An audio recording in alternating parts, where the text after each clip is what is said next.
దీంట్లోనే ఇంకొక విషయం కూడా గమనించాలి. ఒక వర్గం మీడియా చాలా పథకం ప్రకారం ఇది తెలంగాణ రాజకీయ పార్టీల మధ్యన పంచాయతీలాగా సృష్టించే ప్రయత్నం చేస్తూ ఉంది.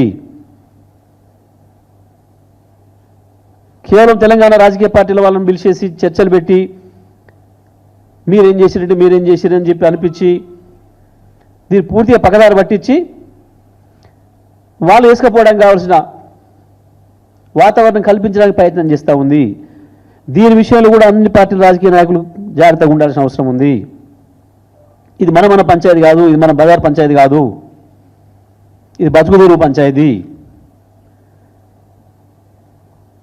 అదేదో బ్యాంకులో 10 రూపాయల నోటు ఆడబడేసి 10 రూపాయల వరకు వర్గంగానే సుడికేసి వేసుకుపోయిన పద్ధతుల్లో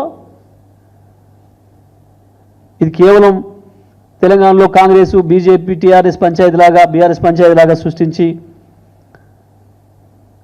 మీరు అనుకోండి మేము వేసుకొని పోతామన్న పద్ధతుల్లో ఒక వర్గం మీడియా చాలా పథకం ప్రకారం చేస్తూ ఉంది. దీన్ని అందరూ కూడా గమనించుకోవాల్సిన అవసరం ఉంది. ఇది తెలంగాణ వాదుల మధ్యన పంచాయతీ కాదు, తెలంగాణ పార్టీల మధ్యన పంచాయతీ కాదు.